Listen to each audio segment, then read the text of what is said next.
എല്ലാവർക്കും നമസ്കാരം. നമ്മളിന്ന് നമ്മുടെ കിയ സോണറ്റിൻ്റെ 1 ഇയർ റിവ്യൂവിനോട് ചെയ്യുന്നത്. ഇക്കാലയളവിൽ നമ്മുടെ വണ്ടി 7300ഓളം കിലോമീറ്റർ ഓടിയിട്ടുമുണ്ട്. ഇതിനിടയിൽ നമ്മൾ 2 സർവീസ് ചെയ്തു. First service 1000 കിലോമീറ്ററിലായിരുന്നു. രണ്ടാമത്തെ സർവീസാണ് നമ്മൾ ഏകദേശം ഒരു 2 ആഴ്ച മുമ്പ് ചെയ്തത്. അതാണ് 1 ഇയർ സർവീസ്. അതിൽ ഒന്നല്ലെങ്കിൽ നമ്മൾ 10000 കിലോമീറ്റർ ഓടിയിട്ടാണ് ചെയ്യേണ്ടത്, അല്ലെങ്കിൽ 1 ഇയറിൽ ചെയ്യണം. ആ ഒരു സർവീസിൽ നമ്മുടെ എഞ്ചിൻ ഓയിൽ ചേഞ്ച് ചെയ്യുക, ഫിൽറ്റർ ചേഞ്ച് ചെയ്യുക, കാര്യങ്ങളൊക്കെ ചെയ്യുക. അപ്പോൾ എൻ്റെ കേസിൽ ഞാൻ 1 ഇയർ ആയി, പക്ഷേ 7300 കിലോമീറ്റർ ഓടിയിട്ടുണ്ടായിരുന്നുള്ളൂ. എന്നാലും നമ്മൾ സർവീസ് ചെയ്തു. അപ്പോൾ നമ്മൾ ഈ വീഡിയോയിൽ ഈ ഒരു വർഷത്തിൽ നമ്മൾ നമുക്കുണ്ടായ ഒബ്സർവേഷൻസും അനുഭവങ്ങളും അതേപോലെ എന്തൊക്കെ നെഗറ്റീവ്സാണ് നമ്മൾ നോട്ട് ചെയ്തിട്ടുള്ളത്, അതൊക്കെയാണ് നമ്മളോട് പറയാൻ പോകുന്നത്. അപ്പോൾ എല്ലാവർക്കും ഈ വീഡിയോയിലേക്ക് സ്വാഗതം.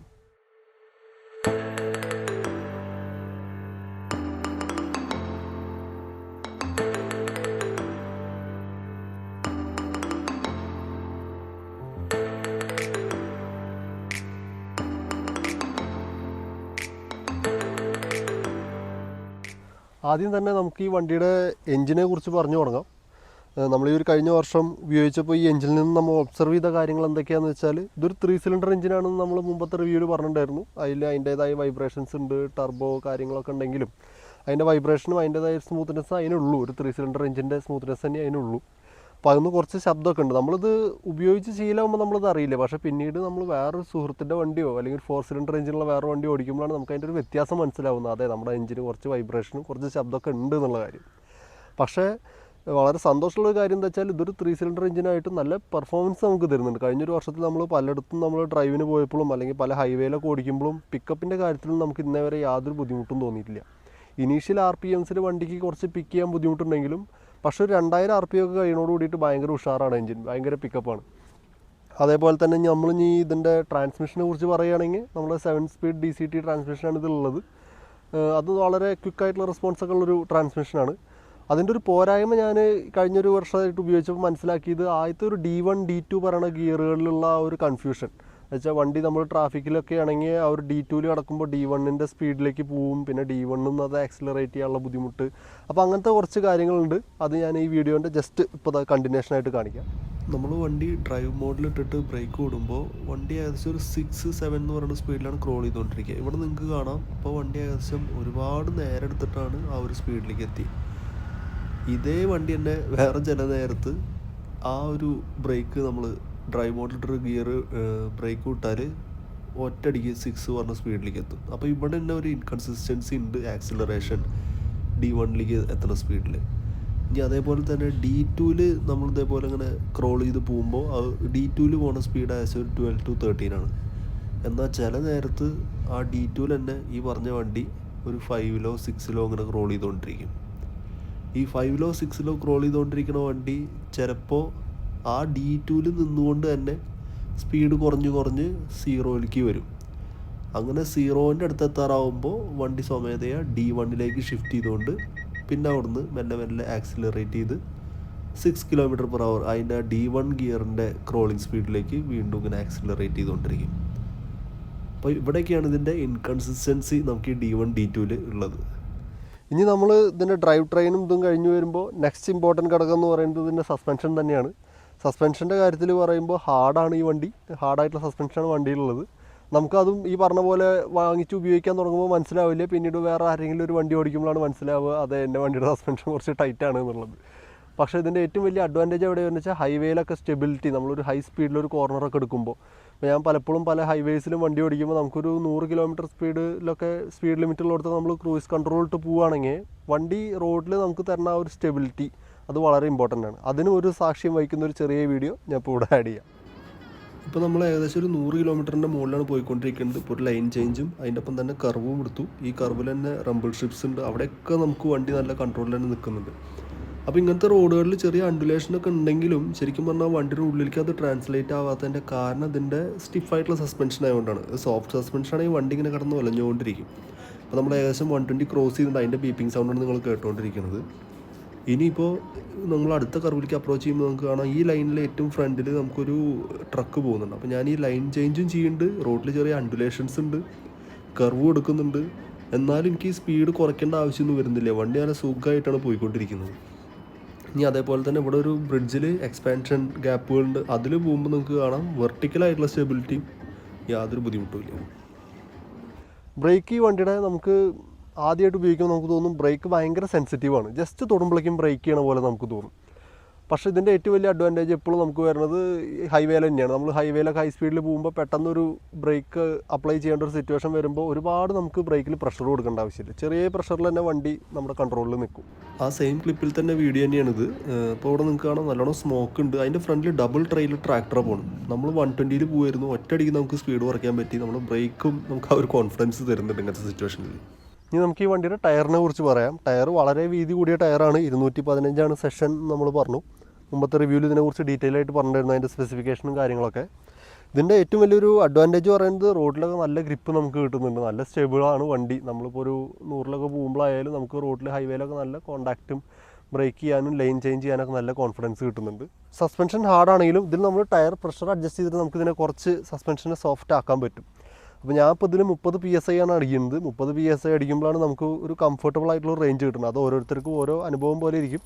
എൻ്റെ ഒരു എക്സ്പെരിമെൻറ്റേഷനിൽ അങ്ങനെയാണ് എനിക്ക് തോന്നിയത്. കമ്പനി പറയുന്നത് 32 PSI ആണ്, എന്നാലും ഞാൻ ഫില്ല് ചെയ്യുന്നത് 30 PSI ആണ്. ഞാൻ വണ്ടി എടുത്തതിന് ശേഷം ഒരു 3 മാസം കഴിഞ്ഞപ്പോൾ ഈ വണ്ടിയിൽ ഒരു അപ്ഡേറ്റ് വന്നു. ആ അപ്ഡേറ്റിൽ എന്താ ഉണ്ടായെന്ന് വെച്ചാൽ ഇതിൽ 3 പുതിയ ഫീച്ചേഴ്സ് വന്നു. 3 പുതിയ ഫീച്ചേഴ്സിൽ അലോയ് വീലൊരു ഫീച്ചറായിരുന്നു, നമുക്ക് വയർലെസ് മൊബൈൽ ചാർജിങ് ഒരു ഫീച്ചറാണ്, പിന്നെ റിയർ വാഷ് ആൻഡ് വൈപ്പ്. ഈ 3 ഫീച്ചറിലും അത് ഫ്രീ ആയിട്ടല്ല അവർ ആഡ് ചെയ്തിട്ടുണ്ട്. ഏകദേശം 40,000 രൂപയുടെ ഷോറൂം പ്രൈസിൽ അഡീഷൻ വന്നിട്ടുണ്ട്. അപ്പോൾ അതിൻ്റേതായിട്ടുള്ള ഒരു ഓൺ റോഡ് പ്രൈസിൻ്റെ വ്യത്യാസം ഉണ്ടായിട്ടുണ്ടാവും. പക്ഷേ അതിൽ ഏറ്റവും കൂടുതൽ ഞാൻ മിസ് ചെയ്യുന്ന ഫീച്ചർ എന്ന് പറയുന്നത് റിയർ വാഷ് ആൻഡ് വൈപ്പാണ്. അത് മഴക്കാലത്ത് നമുക്ക് വളരെ ഉപകാരമുള്ള ഒരു സാധനം തന്നെയാണ് റിയർ വാഷർ വൈപ്പർ. ഈ അലോയ് വീലും അതേപോലെ വയർലെസ് ചാർജിങ്ങും നമുക്ക് അത്രയും ഒരു എഫക്റ്റായിട്ട് ഫീൽ ചെയ്യില്ലെങ്കിലും ഏറ്റവും നന്നായി എഫക്റ്റ് ഫീൽ ചെയ്യണ ഒരു സംഭവം എന്ന് വെച്ചാൽ റിയർ വാഷർ വൈപ്പർ ഇല്ല എന്നുള്ളതാണ്. ഇതിൻ്റെ ലൈറ്റിൻ്റെ ഒരു ചെറിയ ഒബ്സർവേഷൻ ഞാൻ പറയാം. ഇപ്പോൾ നിങ്ങൾക്ക് ഈ വീഡിയോയിൽ തന്നെ കാണാം കുറച്ച് ഇങ്ങനെ വാട്ടർ കണ്ടൻസ് ആയിട്ട് നിൽക്കുന്നുണ്ട്. അപ്പോൾ ഈ ഹെഡ് ലൈറ്റിൽ, ഈവൻ ഫോഗ് ലൈറ്റിൽ, അതുപോലെ ടെയിൽ ലൈറ്റിലും, അപ്പോൾ എല്ലാ ഹെഡ്ലൈറ്റിലും ഈ പറഞ്ഞ പോലെ പ്രശ്നം കാണുന്നുണ്ട്. അതെൻ്റെ വണ്ടിയുടെ പ്രശ്നം മാത്രമാണോ അറിയില്ല, അതോ ഇനി എല്ലാവർക്കും ഉള്ള ബുദ്ധിമുട്ടാണോ എന്ന് അറിയില്ല. അപ്പോൾ അങ്ങനെ ഒരു ഒബ്സർവേഷൻ ഈ ഹെഡ്ലൈറ്റിൻ്റെ കാര്യത്തിലുണ്ട്. പക്ഷേ ഇങ്ങനെ മോയ്സ്റ്റ് വരുന്നതുകൊണ്ട് നമുക്ക് ഹെഡ്ലൈറ്റ് പെർഫോമൻസിൽ വലിയ വ്യത്യാസമൊന്നും മനസ്സിലാവുന്നില്ല രാത്രിയിൽ നിന്ന് ഓടിക്കുമ്പോൾ. എന്നിരുന്നാലും ഇങ്ങനെ ഒരു ഒബ്സർവേഷൻ ഇതിലുണ്ട്. ഇനി നമുക്ക് ഈ വണ്ടിയുടെ സീറ്റ്സിനെ കുറിച്ചൊരു കാര്യം കൂടി ആഡ് ചെയ്യാം. ഇതിൽ നമുക്ക് വന്നിട്ടുള്ള ലെതർ സീറ്റ്സാണ്, കാണാനൊക്കെ വളരെ ഭംഗിയുള്ളതാണ്. അതിലിങ്ങനെ നല്ല വെൻറ്റിലേഷനൊക്കെ പോലെയുള്ള കുറേ ഹോൾസൊക്കെ കൊടുത്തിട്ടുണ്ട്, കാണാൻ നല്ല ഭംഗിയുള്ള സീറ്റാണ്. അതിൻ്റെ കളറും നല്ല കളറാണ്. പക്ഷേ ഈ ലെതറിൻ്റെ ഒരു പ്രശ്നം എന്താ വെച്ചാൽ നമ്മൾ കുറേ നേരം ഇരിക്കുമ്പോൾ ആ സീറ്റിൽ നമ്മുടെ ബോഡിയിൽ നിന്നുള്ള ചൂട് കാരണം ആ ലെതറും ചൂടാവാൻ തുടങ്ങും. അപ്പോൾ നമുക്ക് ഇരിക്കുമ്പോൾ ഒരു ബുദ്ധിമുട്ടാണ്, നമ്മുടെ പുറം വേർക്കുക എന്നൊക്കെ പറയില്ല, അങ്ങനത്തെ ഒരു ബുദ്ധിമുട്ട് വരും. അപ്പോൾ ഈ ഫ്രണ്ടിലത്തെ 2 സീറ്റിലും നമുക്ക് വെൻറ്റിലേഷൻ ഉള്ളതുകൊണ്ട് ആ ഒരു ബുദ്ധിമുട്ടില്ല. പക്ഷേ ബാക്കിലത്തെ സീറ്റിൽ, ബെഞ്ച് സീറ്റിൽ എന്താ പ്രശ്നം വെച്ചാൽ ആ ഒരു ഹീറ്റ് അവിടെ തന്നെ നിൽക്കുകയാണ്. കുറേ നേരം ഇരുന്നിട്ടുള്ള യാത്രയിൽ നമുക്ക് അതിൻ്റെ ബുദ്ധിമുട്ടുകൾ ഉണ്ടാകുന്നുണ്ട്. അതേപോലെ നമ്മൾ ഈ വണ്ടിയുടെ മറ്റൊരു ഫീച്ചറാണ് ഈ സൺറൂഫ് പറയുന്നത്. സൺറൂഫ് നമുക്ക് ഈ ഒരു എന്താ പറയുക, പുറത്തേക്ക് കാണാമെന്നൊക്കെ പറഞ്ഞാലും ശരിക്കും ഡ്രൈവറുടെ പൊസിഷനിലിരുന്നാലും പാസഞ്ചറുടെ പൊസിഷനിലിരുന്നാലും നമ്മുടെ നേരെ തലയ്ക്ക് മുകളിലാണ് ഈ സൺറൂഫ് വരുന്നത്. അപ്പോൾ നമ്മൾ ശരിക്കും സൺറൂഫിൽ നിന്ന് പുറത്തേക്കുള്ള വ്യൂ കിട്ടണമെങ്കിൽ നേരെ മുകളിലേക്ക് ഇങ്ങനെ നോക്കണം. ഒരു ചെറിയ ആംഗിളിൽ നോക്കിയാലും കാണില്ല. അപ്പോൾ അത് സത്യം പറഞ്ഞാൽ ഫ്രണ്ടിലത്തെ 2 പാസഞ്ചേഴ്സിനെ സംബന്ധിച്ചിടത്തോളം സൺറൂഫ് ഒരു ഉപയോഗിക്കാൻ ബുദ്ധിമുട്ടുള്ള ഒരു ഫീച്ചറാണ്. അത് കൂടെ കാണാനോ ഒക്കെ ഒരു ബുദ്ധിമുട്ട്. നിങ്ങൾക്ക് ഇവിടെ കാണാം, ഈ സൺറൂഫ് ഇതാ, ഈ കാണാനാണ് സൺറൂഫ്. പിന്നെ തല ഇവിടെയാണ്, ഞാൻ എൻ്റെ കംഫർട്ടബിൾ ആയിട്ടുള്ള ഡ്രൈവിംഗ് പൊസിഷനിൽ ഇരിക്കുമ്പോൾ ഇവിടെയാണ്. ഈ സൺറൂഫോടെ മുകളിലേക്ക് നോക്കണമെങ്കിൽ എനിക്കിതാ ഇത്രത്തോളം തല മുകളിലേക്ക് ആക്കണം. അപ്പോൾ നമുക്ക് വളരെ കംഫർട്ടബിൾ. ഇപ്പോൾ നമ്മൾ ഡ്രൈവ് ചെയ്യാണ്, ഒരു ഇത്രയൊക്കെ നോക്കിയാൽ മതി എന്നുണ്ടെങ്കിൽ അത് രസമാണ്. പക്ഷേ ഇങ്ങനത്തെ ഒരു പൊസിഷനിൽ സൺറൂഫ് വയ്ക്കാൻ പറ്റില്ല. പിന്നെ ഈ സൺറൂഫിൻ്റെ വേറെ നെഗറ്റീവ് വശം എന്താണെന്ന് പറഞ്ഞാൽ മഴ പെയ്യണ നേരത്ത് ഇതിൽ ഭയങ്കര ശബ്ദമാണ്. അപ്പോൾ അതിൻ്റെ ഒരു വീഡിയോ ഞാൻ ഇപ്പോൾ ഇതിൽ ആഡ് ചെയ്യാം. ഞാൻ ഈ സൺറൂഫിൻ്റെ ഇവിടെ ഈ അടപ്പിട്ട് വെച്ചിട്ടുണ്ട്, ഈ ഒരു ബ്ലൈൻഡ് എന്ന് പറയില്ലേ, സൺ ബ്ലൈൻഡ്, ആ സാധനം. ഇതാണ് തുറന്നാൽ ഉണ്ട് ഭയങ്കര ശബ്ദമാണ് ഈ മഴവെള്ളം വന്ന് വീഴുന്നതന്നെ. നമുക്ക് കാണാൻ രസമാണെങ്കിലും ഭയങ്കര ശബ്ദത്തിൻ്റെ ഇതുള്ളതാണ്. അപ്പോൾ നമ്മൾ ആ ശബ്ദം കുറയ്ക്കണമെങ്കിൽ ഒരു മാർഗം എന്താ വെച്ചാൽ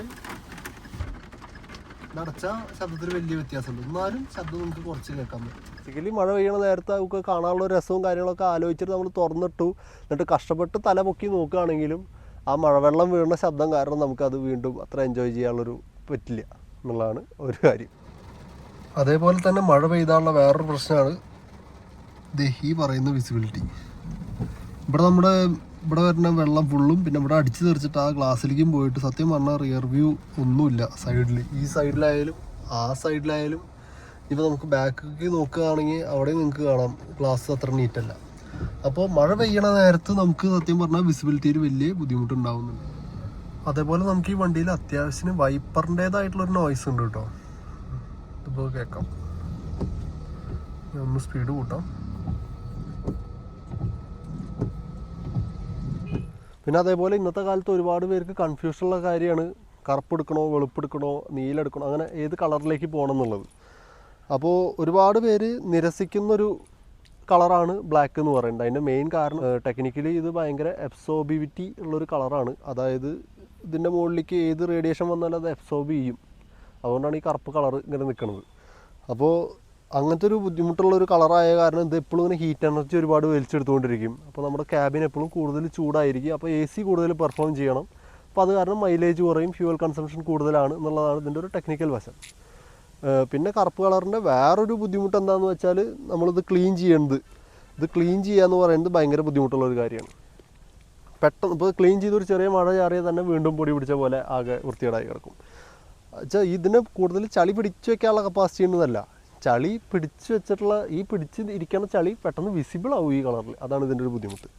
പിന്നീട് നമ്മൾ ഈ കിയ സോണറ്റിനെ സംബന്ധിച്ചിടത്തോളം ഇതിൽ ബ്ലാക്ക് കളർ എടുക്കുമ്പോൾ ഒരു അഡ്വാൻറ്റേജ് എന്താ വെച്ചാൽ ഈ ഹെഡ്ലൈറ്റിൻ്റെ ഉള്ളിൽ ഫുള്ള് ബ്ലാക്ക് ആയിട്ടുള്ളൊരു ട്രീറ്റ്മെൻറ്റ് ഉണ്ട്, ഒരു പ്ലാസ്റ്റിക് ഉണ്ട്. അപ്പോൾ നമ്മൾ ഈ ബ്ലാക്ക് വണ്ടിയാണെങ്കിൽ അത് അതിൻ്റെ ഒപ്പം ഇങ്ങനെ ബ്ലെൻഡായിട്ട് നിന്നോളും, കാണുമ്പോൾ നല്ല രസമാണ്. അതേസമയം വൈറ്റ് ആണെങ്കിൽ ഈ ഹെഡ്ലൈറ്റിൻ്റെ ഇത്രയും പോർഷൻ ബ്ലാക്ക് ആയിട്ട് സെപ്പറേറ്റ് ആയിട്ട് നിൽക്കുകയും ചെയ്യും, ഇത് വൈറ്റ് പോർഷനായിട്ട് നിൽക്കും. അപ്പോൾ അങ്ങനെ ഒരു ബ്ലെൻഡായിട്ട് പോകുന്ന ഒരു അഡ്വാൻറ്റേജ് ഉണ്ട് നമ്മൾ ബ്ലാക്ക് എടുക്കുമ്പോൾ. അതേപോലെ ഈ വീൽ ക്ലാഡിംഗ് ഒക്കെ നമുക്ക് ഈ ബ്ലാക്ക് ആണെങ്കിൽ അതിൻ്റെ ഒപ്പം അങ്ങനെ ചേർന്ന് നിൽക്കണ പോലെ തോന്നും, വൈറ്റ് ആകുമ്പോൾ അതൊരു സെപ്പറേറ്റ് ആയിട്ടൊരു ലൈനായിട്ട് നിൽക്കണ പോലെ തോന്നും. അതേപോലെ കിയ സോണറ്റിൻ്റെ ഈ ഒരു സൈസ് സംബന്ധിച്ചിടത്തോളം നമ്മൾ നോക്കുമ്പോൾ വീല് ശരിക്കും പറഞ്ഞാൽ കുറച്ച് സ്മോളായിട്ടാണ് നമുക്ക് തോന്നുക. അപ്പോൾ ഇങ്ങനത്തെ ഒരു കറുപ്പ് വണ്ടിയാകുമ്പോൾ ആകെ മൊത്തം പെട്ടെന്ന് കാണുമ്പോൾ ആ വീല് കുറച്ചൊരു വലുപ്പമുണ്ട്, അത് പെട്ടെന്ന് ശ്രദ്ധിക്കില്ല. വലുപ്പമുണ്ടെന്ന് തോന്നിക്കേണ്ടതല്ല, ശരിക്കും പറഞ്ഞാൽ നമ്മൾ ശ്രദ്ധിക്കില്ല വീല് ചെറുതാണെന്നുള്ളത്. അപ്പോൾ അതൊക്കെയാണ് ഈ ബ്ലാക്കിൻ്റെ വേറെ ചില അഡ്വാൻറ്റേജുകൾ. പക്ഷേ എന്നിരുന്നാലും കറുപ്പ് വണ്ടി വാങ്ങാൻ താല്പര്യമുള്ളവർ ഇത് ഒരു കാര്യം മനസ്സിലാക്കുക, ക്ലീൻ ചെയ്യാൻ കുറച്ച് ബുദ്ധിമുട്ടാണ്, മെയിൻറ്റെയിൻ ചെയ്ത് കൊണ്ടു നടക്കുക എന്നുള്ള ബുദ്ധിമുട്ട് തന്നെയാണ്. പക്ഷേ നിങ്ങൾ മെയിൻറ്റെയിൻ ചെയ്യുകയാണെങ്കിൽ കാണാൻ വളരെ ഭംഗിയുമാണ്. ഇനി ഈ വണ്ടിയിൽ നമുക്ക് കുറച്ച് ഡേർട്ട് കളക്ട് ചെയ്യുന്ന പോയിൻറ്റ്സ് ഉണ്ട്, അതായത് നമ്മൾ പൊടിയടിച്ച് കയറുന്ന പോയിൻറ്റ്സ് എന്ന് പറയില്ലേ. അപ്പോൾ അതിൽ മെയിനായിട്ടുള്ളതാണ് നമുക്ക് ഈ ഫ്രണ്ടിലത്തെ ഡോറ് തുറന്നുള്ള B പില്ലർ, അതേപോലെ ഈ ബാക്ക് ഡോറ് തുറന്നുള്ള C പില്ലർ. ഇതിൻ്റെ രണ്ടിൻ്റെയും ക്ലോസ് വിഷ്വൽസ് ഇവിടെ കാണിക്കാം. ഇതിപ്പോൾ നിങ്ങൾക്ക് കാണാം വീലാർച്ചിൻ്റെ മുകളിൽ ഇത്ര പൊടി കൂടി കിടക്കണം. അപ്പോൾ ഒന്ന് ജസ്റ്റ് സൂം ചെയ്ത് കാണിക്കാം, കണ്ടില്ലേ, ഇങ്ങനെയാണ് ഇവിടെ ഡസ്റ്റ് കളക്ട് ആയിട്ടിരിക്കുന്നത്. അതേപോലെ തന്നെ ഇനിയിപ്പോൾ നമ്മൾ ഈ B പില്ലറിൻ്റെ മുകളിൽ നോക്കുകയാണെങ്കിൽ ഇവിടെ നിങ്ങൾക്ക് കാണാം നല്ലോണം ഡസ്റ്റ് കളക്ട് ആയിട്ടിരിക്കുന്നുണ്ട്. ഇനി അതേപോലെ നിങ്ങൾ ഈ 1 ഇയർ റിവ്യൂവിൽ പ്രതീക്ഷിക്കുന്ന ഒരു വലിയൊരു ഇമ്പോർട്ടൻ്റ് കാര്യം ഇതിൻ്റെ മൈലേജ് എന്നുള്ളത് തന്നെയായിരിക്കും. ഇപ്പോൾ ഈ വണ്ടി ഞാൻ ഇപ്പോൾ കൃത്യമായിട്ട് നോക്കിയപ്പോൾ 7500 സംതിങ് കിലോമീറ്ററാണ് ഓടിയിട്ടുള്ളത്. മൈലേജ് നമുക്ക് 9.1 കിലോമീറ്ററാണ് ഇത്രയും കാലത്ത് കാണിക്കുന്നത്. അപ്പോൾ നമ്മൾ ഒരു സാധാരണ ഒരു വണ്ടിയുടെ മൈലേജിനെ കുറിച്ച് പറയുമ്പോൾ ഇങ്ങനത്തെ ഒരു മൈലേജ് വളരെ മോശമാണ്. എന്നിരുന്നാലും നിങ്ങൾ മനസ്സിലാക്കേണ്ട ഒരു കാര്യം എന്താ വെച്ചാൽ ഈ 7500 സംതിങ് കിലോമീറ്ററിൽ ഒരു 5600 5700 കിലോമീറ്റർ ഈ വണ്ടി ഓടിയിട്ടുള്ളത് ബാംഗ്ലൂർ ട്രാഫിക്കിലാണ്. ഇത്രയും ട്രാഫിക്കിൽ നമുക്ക് പറഞ്ഞാൽ ബമ്പർ ടു ബമ്പർ ട്രാഫിക്കാണ്. നമ്മളിപ്പോൾ ഒരു 5 കിലോമീറ്റർ ഓടാൻ നമുക്ക് ഏകദേശം അരമണിക്കൂറൊക്കെ പിടിക്കുക. അതൊക്കെയാണ് ഇവിടുത്തെ ട്രാഫിക്കിൻ്റെ കണ്ടീഷൻ. അപ്പോൾ അങ്ങനത്തെ ഒരു ട്രാഫിക്കിലൊക്കെ ഓടിക്കുമ്പോൾ നമുക്ക് ഇത്രയും കാലം ഇത്രയും കിലോമീറ്റർ ഓടിയിട്ട് 9.1 കിലോമീറ്ററാണ് മൈലേജ് കിട്ടുക പറയുന്നത് ആക്ച്വലി നല്ലൊരു മൈലേജ് തന്നെയാണ്. പിന്നെ ഈ വണ്ടിയിലുള്ള നല്ല 2 ഫീച്ചേഴ്സാണ്. ഒന്ന്, നമുക്ക് ഈ ഫ്രണ്ടിലും ബാക്കിലും വരുന്ന പാർക്കിംഗ് സെൻസേഴ്സ് അത് എപ്പോഴും ഓണായി കിടക്കും. നമ്മൾ വണ്ടി ഓടിച്ചുകൊണ്ടിരിക്കുമ്പോൾ അടുത്ത് എന്തെങ്കിലും വണ്ടി വരിക അല്ലെങ്കിൽ ആരെങ്കിലും തൊട്ടടുത്തേക്ക് വരിക, അപ്പോഴൊക്കെ അത് ബീപ്പ് ചെയ്തുകൊണ്ടിരിക്കും. അതും ആ ഡിസ്റ്റൻസിനനുസരിച്ചിട്ടാണ്. 1 മീറ്ററിൻ്റെ ഉള്ളിലാണെങ്കിൽ അത് ഒരു ചെറിയ ബീപ്പായിരിക്കും, 2 ഫീറ്റിൻ്റെ ഉള്ളിലാണെങ്കിൽ ഒന്നുകൂടി ബീപ്പ് കൂടും, 1 ഫീറ്റിൻ്റെ ഉള്ളിലാണെങ്കിൽ ഭയങ്കര ബീപ്പിംഗ് ആയിരിക്കും.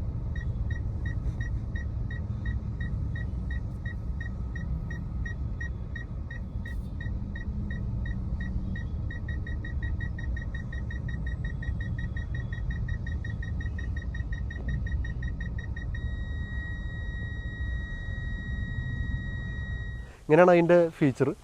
പിന്നെ അതേപോലെ നമുക്കിതിൻ്റെ ഉള്ളിലുള്ള വേറൊരു അഡ്വാൻറ്റേജ് ആയിട്ടുള്ള ഫീച്ചറാണ് നമ്മുടെ എൻജിൻ സ്റ്റാർട്ട് സ്റ്റോപ്പ് എന്ന് പറയുന്ന ഫീച്ചർ, ഓട്ടോ സ്റ്റാർട്ട് സ്റ്റോപ്പ്. അപ്പോൾ നമ്മൾ ട്രാഫിക്കിൽ കൊണ്ടുപോയിട്ടാണ് നിർത്തിയാൽ അത് തന്നെ കട്ട് ഓഫ് ആവും. അപ്പോൾ നമ്മുടെ ഫ്യൂവൽ സേവ് ചെയ്യുക എന്നുള്ളതാണ്. പക്ഷേ അഗെയിൻ ഇത് നമ്മൾ സാധാരണ ഗ്രാമപ്രദേശങ്ങളിൽ അല്ലെങ്കിൽ ഹൈവേയിലൊക്കെ ഓടിക്കുമ്പോൾ ഉപകാരമുള്ള ഫീച്ചറാണ്. ഒരു ട്രാഫിക് ബ്ലോക്ക് വരികയാണെങ്കിൽ നമുക്ക് നിർത്തിയാൽ ലാഭമാണ്.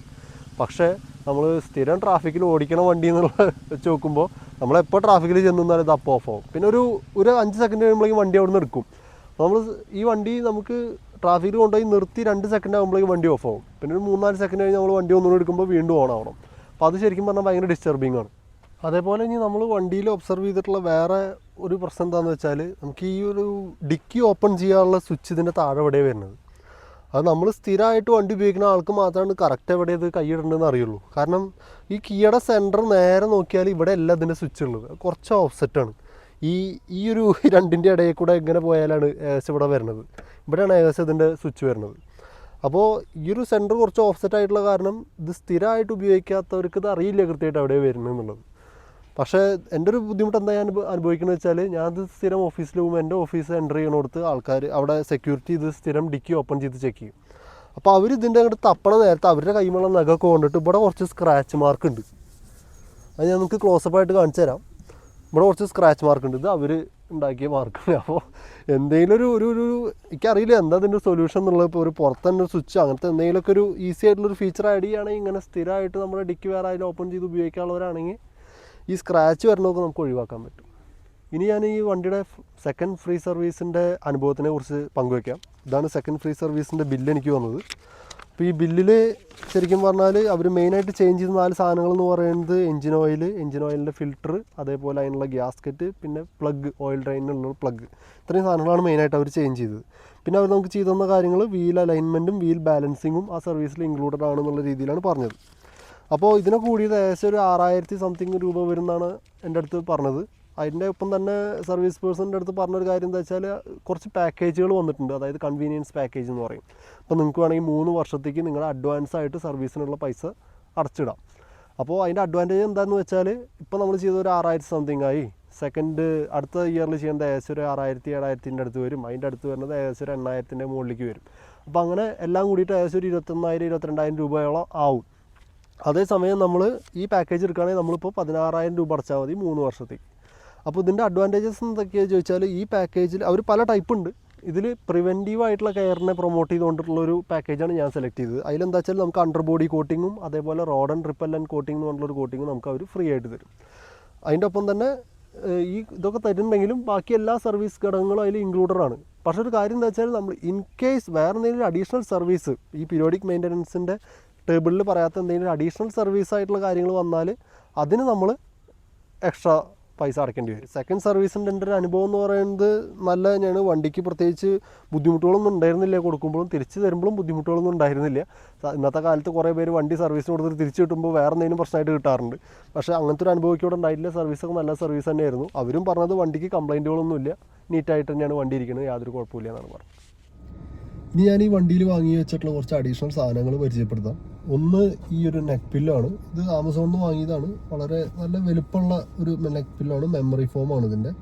അപ്പോൾ അത് ഉപയോഗിക്കുന്നതിൻ്റെ മെയിൻ കാരണം എന്താണെന്ന് വെച്ചാൽ, ഞാൻ സെഡാനാണ് ആദ്യം ഉപയോഗിച്ചിരുന്നത്. പിന്നെ സെഡാനിൽ നിന്ന് മാറിയിട്ട് ഇപ്പോൾ ഈ SUV മാറി. ഇപ്പോൾ എനിക്ക് സീറ്റിംഗ് പൊസിഷൻ്റെ കുറച്ച് വ്യത്യാസം വന്നപ്പോൾ എനിക്ക് ചെറുതായിട്ട് കഴുത്തുവേദന പോലെ ഉണ്ടായിരുന്നു. പക്ഷേ എനിക്ക് ഉറപ്പുണ്ടായിരുന്നില്ല ഇത് കാരണമാണോ എന്നുള്ളത്. അപ്പോൾ എന്നാലും ഞാൻ ഒരു പരീക്ഷണം എന്ന നിലയ്ക്ക് വാങ്ങി വെച്ചാണ്. പിന്നെ അത് ഉപയോഗിച്ച് ശീലമായപ്പോൾ കൊള്ളാമെന്ന് തോന്നി. പിന്നീട് ഞാൻ വാങ്ങിയിട്ടുള്ള വേറെ സാധനമാണ് ഒന്ന് ഈ ഒരു എയർ ഫിൽറ്റർ. ഇത് റെഫെയർ എന്ന് പറഞ്ഞ കമ്പനിയുടെ എയർ ഫിൽറ്ററാണ്. അപ്പോൾ ഇത് നമ്മുടെ കാറിൻ്റെ ഉള്ളിലത്തെ എയറിനെ ഒന്ന് ഫിൽറ്റർ ചെയ്ത് വയ്ക്കാൻ സഹായിക്കും എന്നുള്ളതാണ്. പിന്നെ നമ്മളൊരു വേസ്റ്റ് ബാസ്ക്കറ്റാണ്. ഇപ്പോൾ കാറിൽ നമ്മൾ എന്തെങ്കിലും മിഠായി കഴിക്കുക കാര്യങ്ങൾ എന്തെങ്കിലും കഴിച്ചു കഴിഞ്ഞാൽ അതിൻ്റെ വേസ്റ്റൊക്കെ ഇടാൻ പറ്റുള്ള ഒരു സൗകര്യമുള്ള സ്ഥലം അത്രയേ ഉള്ളൂ. പക്ഷേ ഇതിന് വേണ്ടിയിട്ട് നമ്മൾ കോംപ്രമൈസ് ചെയ്യുന്ന 2 കപ്പ് ഹോൾഡറാണ്. പക്ഷേ എന്നിരുന്നാലും എൻ്റെ കേസിൽ ഞാനങ്ങനെ വണ്ടിയുടെ ഉള്ളിലിരുന്ന് കോഫി കുടിക്കുക, ചായ കുടിക്കുക അങ്ങനത്തെ ഒരു പ്രാക്ടീസുള്ള ആളല്ല ഇന്നേ വരെ. അപ്പോൾ ആ ഒരു കേസിൽ എനിക്ക് 2 കപ്പ് ഹോൾഡർ കോംപ്രമൈസ് ചെയ്യണേലും കുഴപ്പമില്ല. പിന്നെ അഡീഷണൽ ആയിട്ട് നമ്മൾ വാങ്ങി വെച്ചിട്ടുള്ള സാധനമാണ് നമുക്ക് ഈ 12 വോൾട്ട് സോക്കറ്റിൽ കുത്താവുന്ന ഒരു ചാർജിങ്ങിൻ്റെ സാധനമാണ്. ഇതാണത്. അപ്പോൾ ഇത് ഞാൻ വാങ്ങിയത് മറ്റേ പീട്രോൺ എന്ന് പറഞ്ഞിട്ട് കമ്പനിയുടെ ആമസോണിൽ നിന്ന് വാങ്ങിയതാണ്. ഇതും കുഴപ്പമൊന്നുമില്ല. നമുക്കിപ്പോൾ ഇതിൽ ശരിക്കും പറഞ്ഞാൽ 3 പോർട്ട് വരുന്നുണ്ട്. 2 USB പിന്നെ ഒരു Type C പോർട്ടും വരുന്നുണ്ട്. അപ്പോൾ അതൊരു ഉപകാരമുള്ള സാധനമാണ്. ഇനി ഈ വീഡിയോൻ്റെ ലാസ്റ്റ് പോർഷൻ എന്നുള്ള നിലയ്ക്ക് ശരിക്കും ഈ കിയ സോണറ്റിൻ്റെ HTX പെട്രോൾ DCT വേരിയൻറ്റ് വാങ്ങാൻ താല്പര്യപ്പെടുന്നവർ കുറച്ച് അറിഞ്ഞിരിക്കേണ്ട കാര്യങ്ങൾ എന്ന് നിലയ്ക്ക് പറയുകയാണ്. നിങ്ങൾക്ക് എന്തൊക്കെ പ്രതീക്ഷിക്കാം എന്നുള്ളത്.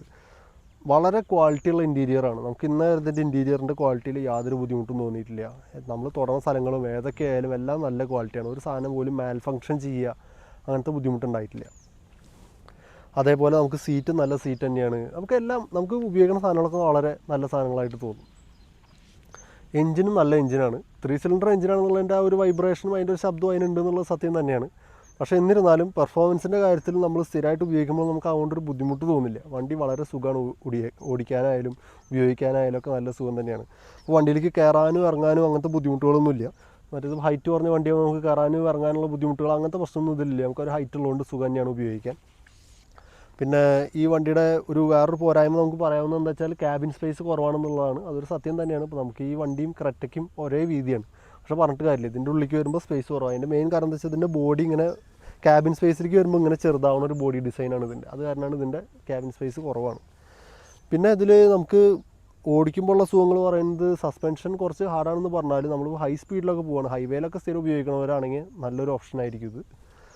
പിന്നെ വേറെ പ്രത്യേകിച്ച് ബുദ്ധിമുട്ടുകളൊന്നും എനിക്ക് ഇന്നേ വരെ ഇതിലുകൊണ്ട് ഈ വണ്ടിയിൽ ഉണ്ടായിട്ടില്ല. ഉപയോഗിക്കാനൊക്കെ സൗകര്യം തന്നെ ഉണ്ടായിട്ടുള്ളൂ. അപ്പോൾ താല്പര്യമുള്ളവർക്ക് ധൈര്യമായിട്ട് മുന്നോട്ട് പോവാം.